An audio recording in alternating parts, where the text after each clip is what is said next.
en donde abordaremos los tratamientos basados en el análisis del comportamiento aplicado, que llamamos ABA, los tratamientos basados en ABA, para niños con trastornos del espectro autista, que también son aplicados para niños con otro tipo de dificultades que se benefician mucho de este tipo de tratamientos que resultan muy eficaces a la hora de enseñar.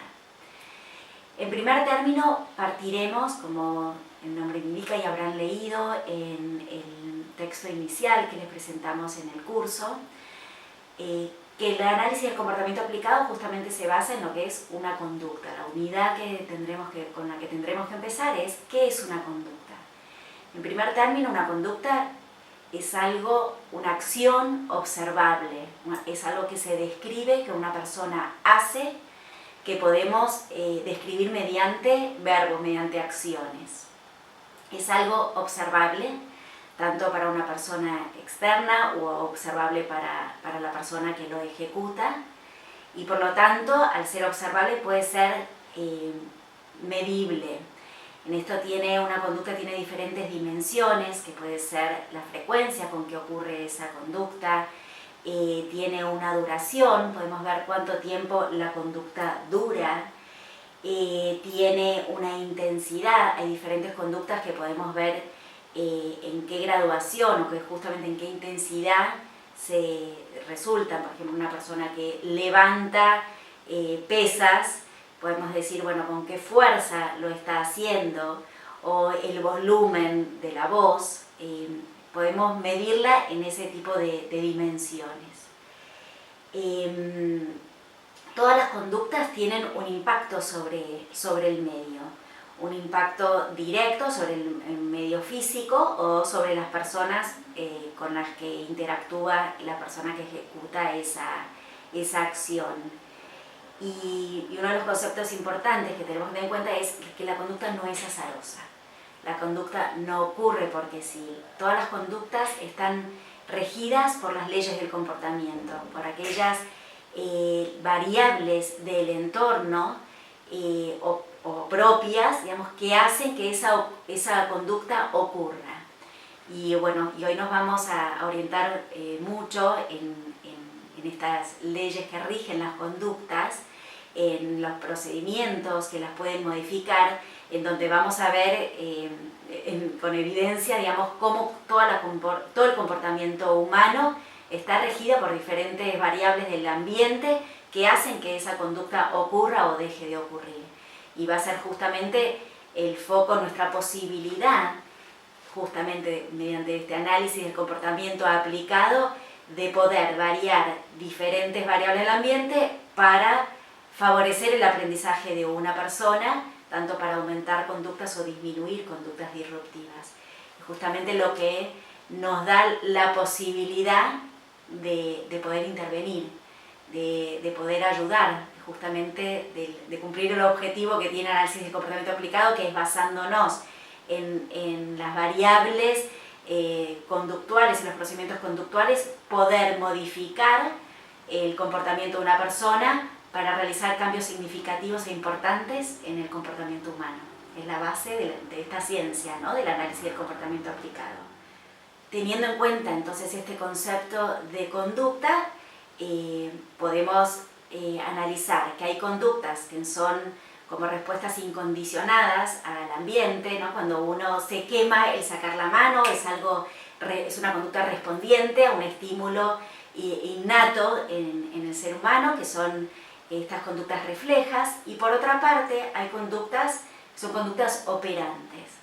Las conductas operantes son conductas, justamente como su nombre lo indica, que operan en el medio, que tienen un efecto en el medio y que fueron aprendidas justamente por ese efecto que tienen, por las consecuencias que han tenido en ocurrencias en momentos anteriores. Es decir, esa conducta operante que hoy modifica el ambiente, tiene un efecto sobre el ambiente, es porque ha sido aprendida por las consecuencias que ha tenido en el pasado. Entonces, resumiendo y yendo al concepto teórico, es la conducta operante es aquella conducta cuya probabilidad de ocurrencia, la probabilidad de que aparezca nuevamente, está determinada por las consecuencias que tuvo en el pasado. Por ejemplo, podemos ver cómo este aprendizaje de conductas operantes está presente desde el inicio de todos nuestros aprendizajes. Veamos, por ejemplo, un ejemplo muy sencillo de un niño muy pequeño, un bebito que está en la cuna.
El bebé está en la cuna y llorisquea, balbucea, babea, se hace pipí, mueve los bracitos, mueve las piernas, tiene diferentes conductas, sonríe, tiene diferentes conductas estando en la cuna, en el que, digamos, también en la cuna hay sonajeros, hay juguetes, hay otros elementos, está su chupete, la mamadera, hay diferentes elementos en la cuna, hay diferentes variables en el entorno que están pasando. Sin embargo, el niño, a partir de diferentes conductas que él va haciendo, va viendo que cuando mueve los bracitos o mueve las piernas, hay un móvil, hay un juguete en esa cuna que se pone en movimiento o produce un sonido, ¿sí? Hay algún ruido que ocurre. A partir de las diferentes experiencias que el niño va teniendo, que cuando mueve los bracitos o mueve las piernas, se produce un sonido, se pone en movimiento un objeto y eso le gusta, es que va viendo esta relación predictiva que hay entre mover los brazos, mover las piernas y el sonido o el movimiento que tiene este móvil. Y también va teniendo la experiencia que cuando llora, cuando balbucea, cuando se hace pipí, cuando grita, cuando sonríe, esto no ocurre. A partir de la exposición a esta experiencia, el niño va discriminando y va aprendiendo la conducta operante que mover los brazos o mover las piernas produce un efecto que le agrada en el ambiente a él, el encendido del móvil o el movimiento del móvil. Esta es una conducta que el niño de tan temprana edad va teniendo y es una conducta operante. Una conducta, el mover los brazos, el mover las piernas, es una conducta operante, una conducta que tiene un efecto sobre el medio. El niño ya lo empieza a hacer para producir ese efecto en el medio, pero está aprendido por las consecuencias que tuvo en el pasado. Y fue aprendido porque cuando hacía esas conductas tenía ese efecto y cuando hacía otras no tenía ese efecto. También va a aprender que frente a otras conductas, va a aprender otras conductas operantes. Por ejemplo, que cuando llora, la mamá aparece. Y también va a ir aprendiendo otro tipo de conductas operantes en esa situación. Cuando mueve las piernitas, mueve los bracitos, se produce este movimiento en el móvil, y esa es la conducta entonces operante de cuando hago esto, opero sobre el medio. Como decíamos antes, la conducta tiene un efecto en el medio, ¿sí? Y esta conducta operante tiene, por las consecuencias que tuvo, tiene el efecto de operar sobre el móvil. Como también al mismo tiempo va a ir viendo que cuando llora, la mamá aparece. Esa va a ser también otra conducta operante que va a aprender el niño en estas edades muy tempranas. Y estas conductas operantes las tenemos en la vida cotidiana y en el aprendizaje de toda la vida. Las conductas las mantenemos, las aprendemos y aumentan o no aumentan por las consecuencias que tenemos en el medio. Miremos otros ejemplos de la vida cotidiana y en otras edades. queremos aprender un aparato tecnológico nuevo, el control remoto de un aire acondicionado, y a lo mejor al principio tanteamos un poco, digamos, cuáles son los botones para aprender, hasta que vemos que ese botón mejor rojo es el que lo prende o lo apaga, ¿sí? A medida que tenemos estas exposiciones, que vamos haciendo apretamos diferentes botones y vemos que con ese determinado tenemos la consecuencia que queremos tener, es que aprenderemos a tener este efecto en el medio, que cuando apretamos este botón pasa esta consecuencia, ¿sí? O sea, por diferentes consecuencias que tuvimos en el pasado de apretar botones y que no tuvimos efecto y apretamos determinado botón y tenemos el efecto que queríamos lograr, es que esta conducta pasa a ser operante. En el futuro vamos a apretar el botón correcto porque tenemos la consecuencia que queríamos tener, gratificante, que queríamos tener en el ambiente, ¿sí? Y así en la vida cotidiana de manera permanente. Necesitamos más luz y sabemos que vamos a apretar el interruptor porque eso va a hacer que tengamos un efecto positivo en el ambiente, que es lo que buscamos. Y eso lo hemos aprendido por las consecuencias pasadas, ¿sí? Que apretamos un botón y se prende la luz.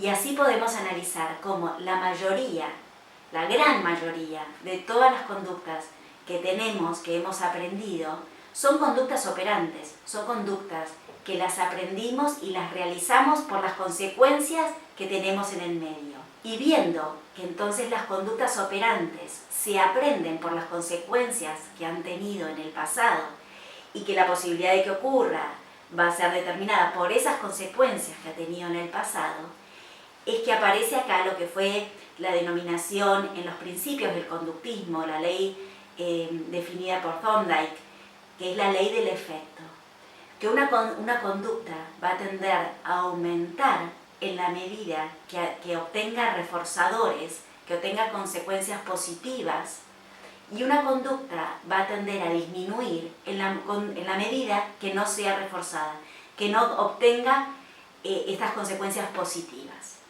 Nosotros vimos el ejemplo del control remoto y esa conducta tendió a aumentar en la medida en que fue reforzada, en que tuvimos la consecuencia positiva que queríamos tener, que era prender el aire acondicionado, prender la tele. Si yo al apretar el botón no hubiese tenido la consecuencia positiva, o sea, esa conducta no hubiese sido reforzada, como se dice en términos técnicos, esa conducta hubiese tendido a disminuir. Yo hubiese dejado de apretar determinado botón porque no tuvo las consecuencias, que es justamente lo que pasó con el resto de los botones. Yo dejé de apretar el resto de los botones porque no fue reforzado, no tenía la consecuencia positiva. Llevándolo a otros comportamientos de la vida cotidiana. Yo salgo de mi casa, me encuentro con mi vecino y lo saludo. Mi vecino me sonríe, me saluda también, me hace algún comentario positivo y eso a mí me agrada. Al día siguiente, cuando me encuentro y en los siguientes momentos en que me lo encuentre, seguramente yo vuelvo a saludar a mi vecino que me brinda a mí algo positivo que a mí me satisface, ¿sí? O sea, me agrada que me conteste, que me sonríe, que yo cuando salgo de mi casa tengo un momento agradable con el vecino. Esa conducta entonces de saludar a un vecino va a tender a aumentar justamente por esta ley que define la ciencia, que un comportamiento reforzado va a tender a aumentar. Mientras que si yo no obtengo este resultado positivo, si yo salgo a la calle, saludo a mi vecino casi que ni me mira o me mira y a propósito no me saluda, yo en los siguientes encuentros que tenga con él seguramente deje de saludarlo, porque yo no obtuve una consecuencia positiva. Yo no tuve, digamos, su sonrisa, es más, a lo mejor hasta me molestó, digamos, que no me contestara. Entonces esa conducta que no tuvo una consecuencia positiva, seguramente tienda a disminuir. Esta consecuencia positiva que hace que la conducta aumente, o sea, este saludo de mi vecino que hace que yo empiece, digamos, siga saludándolo en los encuentros posteriores, es lo que se llama un reforzador. Es algo positivo, es una consecuencia positiva que hace que la conducta aumente. Entonces, por eso es que la definición de esta ley del comportamiento dice un comportamiento que es reforzado tiende a aumentar, un comportamiento que no es reforzado tiende a disminuir. Entonces, el tema del ser reforzado es algo positivo que hace que esa conducta tienda a aumentar. Veamos otros ejemplos. Un niño que va a la escuela, le dan unos deberes, el niño llega a su casa, se sienta en la mesa, le pone esmero en hacer su tarea, y cuando vuelve al colegio presenta su tarea, la maestra lo mira con atención, lo corrige, lo felicita por haber hecho su tarea, encima si la hizo bien le va a poner una linda nota, y le sonríe, bueno, y sigue su clase. Todos estos son estímulos que al niño le agradan, le gustan y que seguramente hagan que ese niño, la próxima vez que tenga que hacer la tarea, vuelva a realizarla. Vuelve a su casa la próxima tarea y quiera hacerlo y le ponga esmero para hacerlo bien y se lo va a presentar a la maestra. ¿Qué pasaría en el caso inverso, en que la maestra da una tarea, el niño hace su esfuerzo, se sienta a realizarla, y al día siguiente, cuando lleva su tarea, la maestra a lo mejor no tiene tiempo, o lo revisa, el cuaderno le pone solo un tilde, o le tacha todo lo que hizo en las correcciones, o recibiendo entonces el niño estímulos que no le agradan, que no le gustan, y que entonces van a hacer que esa conducta no tienda a aumentar. La próxima vez que el niño tenga una tarea, seguramente no le ponga el mismo esfuerzo, la misma dedicación para hacer su tarea, o a lo mejor hasta se olvide, porque a lo mejor la maestra en algún momento hasta ni la revisa las tareas de deberes. Entonces, aquí también tenemos un ejemplo en que si la conducta que realiza una persona obtiene un estímulo, una consecuencia positiva para esa persona, esa conducta va a tender a aumentar, mientras que esa conducta, si no obtiene estímulos positivos, consecuencias positivas para esa persona, va a tender a disminuir. El niño va a poner cada vez menos esmero en su tarea. Y así podemos ver una infinidad de conductas en toda nuestra actividad cotidiana, desde llegar temprano a un teatro o no llegar temprano a una reunión de padres, que cuando llegamos nunca termina, en una escuela, que cuando llegamos nunca empieza a término, asistir a cursos, a conferencias, a reuniones en que obtenemos cosas positivas y nos gustan, o dejar de hacerlo en la medida que eso no nos trae consecuencias positivas a esas conductas. Todo nuestro comportamiento está regido por esta ley del comportamiento en la que se manifiesta como todos los comportamientos nuestros en los que obtenemos estímulos positivos, consecuencias positivas, tienden a aumentar, mientras que vamos dejando aquellos comportamientos, en el que no obtenemos estos refuerzos positivos, estas consecuencias positivas. Entonces, teniendo esto en cuenta, que la conducta no es azarosa, sino que está regida por estas leyes del comportamiento, en que las conductas aumentan o disminuyen, en función a las variables que encontramos en el medio, es que tenemos acá el núcleo de la posibilidad del aprendizaje. Nosotros, modificando ciertas variables del entorno, podemos ser eficaces a la hora de modificar las conductas que tiene el individuo en la medida que operamos sobre estas variables. Porque si nosotros vamos a operar de manera favorable, brindando consecuencias positivas, brindando estímulos positivos, o sea, reforzantes a determinadas conductas que queremos que aumenten en una persona, esa persona va a aumentar, va a tener una ocurrencia más frecuente, digamos, de esas conductas. Las conductas van a aumentar en la medida que obtienen estas consecuencias positivas. Entonces ahí es donde nos da la posibilidad de intervenir, de modificar variables del ambiente, basándonos en las leyes del aprendizaje, en las leyes de la conducta, para poder modificar el comportamiento de una persona para que aprenda habilidades que necesita para su vida cotidiana, para su vida, digamos, objetivos funcionales, conductas funcionales que van a mejorar la calidad de vida de esa persona. Este es el núcleo entonces de nuestra posibilidad de intervención. El poder modificar estas variables del entorno para aumentar las conductas que queremos que aumenten. Y al mismo tiempo nos va a dar la posibilidad de modificar también las variables del entorno, modificar el comportamiento de esa persona para disminuir conductas que son disruptivas, que no son funcionales en la vida de esa persona. Llevándolo a los tratamientos para niños con dificultades del desarrollo, y en realidad es para el aprendizaje de cualquier persona, vamos a tener en cuenta entonces esta ley que rige el comportamiento, tanto para aumentar conductas que el niño tiene presentes, realiza por aprendizajes anteriores o realiza de manera espontánea, pero queremos que aumenten, como también para aquellas habilidades, para aquellas conductas que el niño tiene que aprender. Y ahí vamos a utilizar diferentes procedimientos, diferentes estrategias para un tipo de conductas como para otras. Por ejemplo, estamos frente a un niño que establece muy poco contacto visual con las personas. Nosotros, a nivel terapéutico, si queremos ayudar a que este contacto visual aumente, tenemos la posibilidad de reforzar, de darle una conducta positiva a la mínima conducta de contacto visual que el niño realice. Es decir, el niño a lo mejor está con nosotros, establece fugazmente el contacto visual y nosotros ahí podemos darle una consecuencia positiva, darle un estímulo reforzante para el niño, que va a ser, en la medida que tenga diferentes exposiciones el niño a esa consecuencia cuando tiene esta conducta, que esa conducta de contacto visual aumente. Una conducta que es reforzada tiende a aumentar. Entonces, esa conducta espontánea que tuvo el niño de contacto visual, por más mínima que sea, obtiene una consecuencia positiva, va a ser, como hemos analizado, que esa conducta que obtiene una consecuencia positiva tiende a aumentar. Entonces esto es, como decíamos, nos brinda la posibilidad de aumentar conductas que el niño le son funcionales, que aumenten dándole una consecuencia positiva, dándole un estímulo reforzante a esa conducta, siendo, como decía, una conducta espontánea que tiene el niño.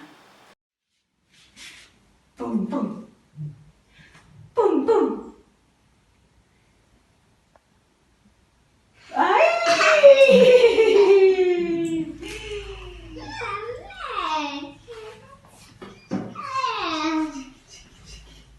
A ver ese pum pum. A ver ese pum pum.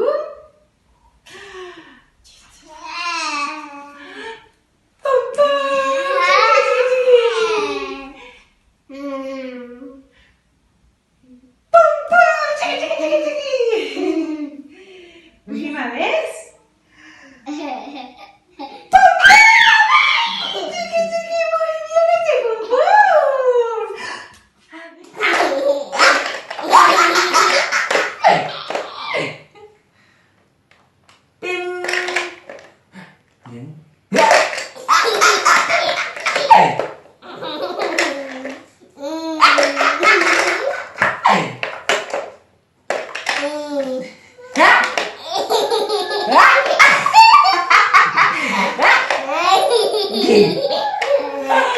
Muy bien, bravo.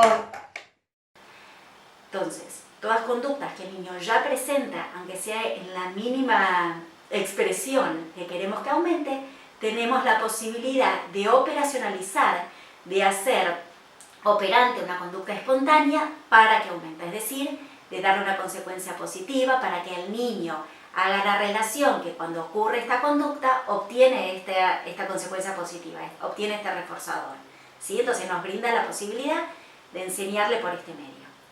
Al mismo tiempo tenemos otras conductas que no están en el repertorio del niño, que también vamos a tener otros procedimientos que veremos más adelante para enseñarle al niño una habilidad nueva, con cierta ayuda, dándole consecuencias positivas y enseñar conductas, justamente como decía recién, que el niño todavía no tiene. Entonces, esta ley del efecto, estos procedimientos que vemos de la conducta, van a ser las grandes herramientas que tengamos a la hora de enseñar, tanto conductas nuevas como conductas espontáneas que queremos que aumenten. Pero también es importante que veamos otro concepto para poder ser bien eficaces en lo que decíamos recién, poder enseñarle, que es el concepto de contingencia. ¿Qué es la contingencia? La contingencia es la relación predictiva que hay entre la conducta que ejerce una persona y la consecuencia que obtiene. O sea, la predicción que hay entre esta conducta y la consecuencia.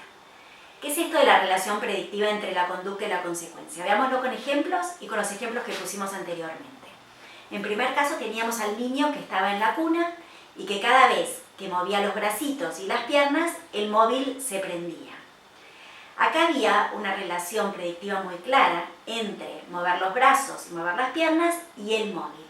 Y no solo eso, sino que cada vez que el niño realizaba otras conductas, como llorar, sonreír, balbucear, el móvil no se prendía. Acá tenemos una clara relación entre que si hace determinadas conductas aparece una consecuencia y frente a todo el resto de las conductas no aparece esa consecuencia. Esto es lo que se llama una contingencia positiva. En este caso, vemos claramente que frente a determinadas conductas que pasaron a ser operantes aparece la consecuencia y frente a las otras conductas que el niño realiza no aparece esa consecuencia. Podrán aparecer otras, pero la relación predictiva que hay entre mover las piernas, mover los bracitos y prender el móvil tiene una relación predictiva muy clara. La conducta está, estas dos conductas están, mover los brazos, mover las piernas están, la consecuencia aparece. Mientras que frente al resto de las conductas, la consecuencia no aparece. Hay una relación predictiva muy clara y esto es contingencia positiva, como decíamos recién. Podemos ver otro tipo de relaciones predictivas. Por ejemplo, si a mí me duele la cabeza, tomo una medicación y eso hace que mi dolor de cabeza desaparezca o disminuya. Voy a sacar la hornalla o una fuente del horno y uso un repasador para no quemarme, para que la sensación de dolor, de quemadura, no aparezca. Acá hay una relación predictiva muy clara entre tomar la medicación y el dolor disminuye o desaparece, uso el repasador y el dolor desaparece. Y no solo eso, sino que también hay una relación clara en que si no tomo la medicación, el dolor de cabeza no desaparece o no disminuye, y si no uso el repasador, la quemadura o el dolor no desaparece o disminuye. No puedo prevenir, no puedo evitar el dolor de quemarme si agarro una fuente quemada. Acá también entonces encontramos una relación predictiva súper clara en que si la conducta operante de tomar la medicación, de usar el repasador, hace que disminuya el estímulo aversivo, el estímulo molesto que tengo en ese momento, y esa es una relación muy clara, tengo esas consecuencias si tengo estas conductas, mientras que si no realizo estas conductas, si no están presentes estas conductas, no obtengo la misma consecuencia. Acá entonces también tenemos una contingencia conductual, una relación predictiva entre la conducta y su consecuencia muy clara. Esto se llama contingencia negativa. Siempre que está la conducta operante presente, disminuye o desaparece ese estímulo aversivo que estamos buscando que desaparezca. Mientras que si la conducta operante no está, ese estímulo aversivo, ese estímulo que queremos que disminuya, no desaparece. Entonces tenemos la contingencia positiva, que define esta relación predictiva entre una conducta y la aparición de una consecuencia positiva. Si no está la conducta, no está esa consecuencia positiva. La contingencia negativa, en la que vemos la relación predictiva entre la conducta operante y la no aparición de una consecuencia negativa o la disminución de un estímulo aversivo. Y si no está esa conducta operante, no tenemos esa consecuencia de disminución del estímulo aversivo. Ahora, ¿qué pasaría si en los ejemplos que pusimos para explicar los dos tipos de contingencia anteriores hubiesen pasado otras cosas? En el caso del bebé, el bebito que estaba en la cuna, decía que se prendía el móvil cuando movía las piernitas, también el móvil se hubiese prendido por otras variables, porque vino el hermanito, lo tocó, porque tiene un automático que se prende en otros momentos. No se hubiese establecido esta relación predictiva tan clara que cuando mueve las piernitas y mueve los brazos, el móvil se prende. ¿Qué hubiese pasado en el ejemplo de mi dolor de cabeza? Si yo, cuando tomo la medicación, a veces me disminuye el dolor de cabeza y a veces no me disminuye el dolor de cabeza. ¿O qué hubiese pasado si yo no tomaba la medicación y me daba una ducha, me hacían unos masajes y también se me iba el dolor de cabeza? En estos dos casos, no hubiese ocurrido, no se hubiese establecido una relación tan predictiva entre hago determinada conducta y aparece o no aparece determinada consecuencia. No se hubiese establecido esta relación tan clara entre las conductas y las consecuencias. Y esto es lo que se llama una contingencia cero, en la que no se establece una relación predictiva entre la conducta y la consecuencia. Porque no siempre que se establece esta conducta se obtiene esa consecuencia, o al mismo tiempo porque obtenemos esa consecuencia con otras conductas. Entonces, no se establece tan clara esta relación entre una conducta y esa consecuencia. Veamos ejemplos de la vida cotidiana. Queremos enseñar a un niño a que aprenda a pedir por favor.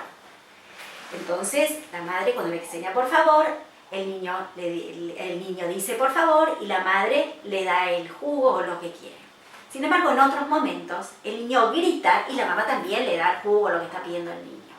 O en otros momentos, la mamá le sirve jugo sin que el niño pida.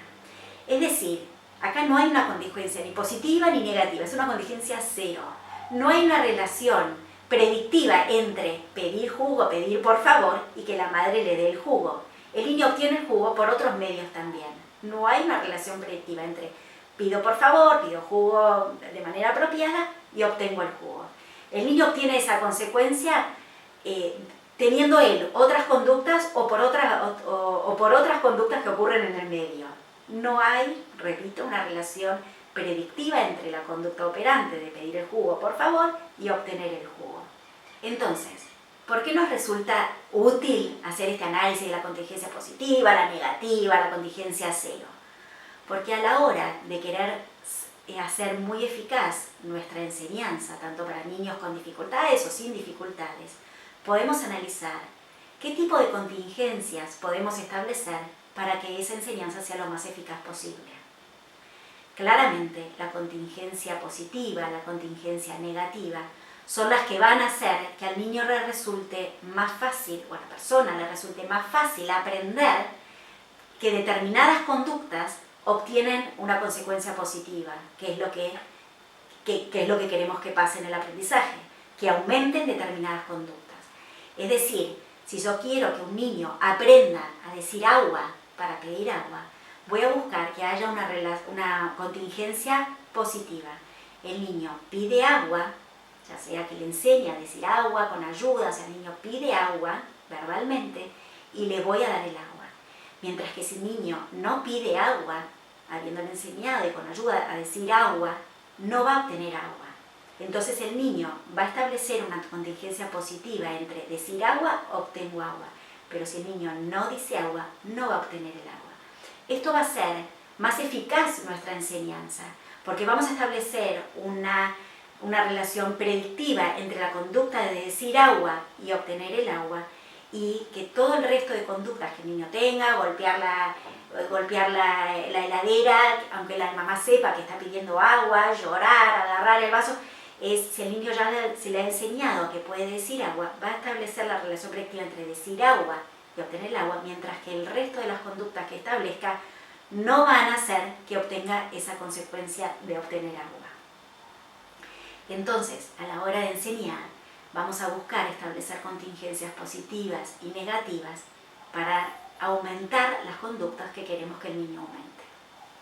Esto nos lleva a tener en cuenta otras variables que hacen que los tratamientos, que las enseñanzas sean más eficaces.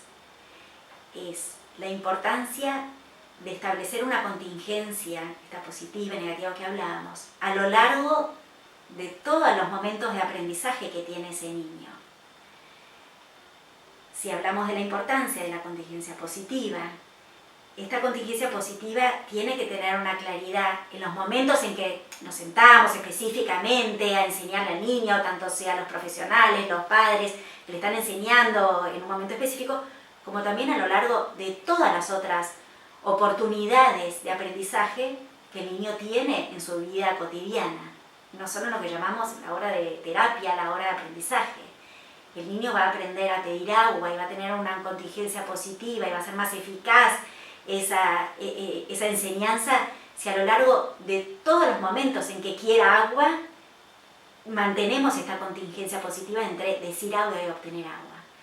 Y acá entonces llegamos a esta variable tan importante en los tratamientos, que es la involucración parental. Los papás son los primeros educadores de su niño, son los primeros que van a poder establecer realmente contingencias positivas o negativas para aumentar las conductas que el niño puede adquirir y queremos que aumenten.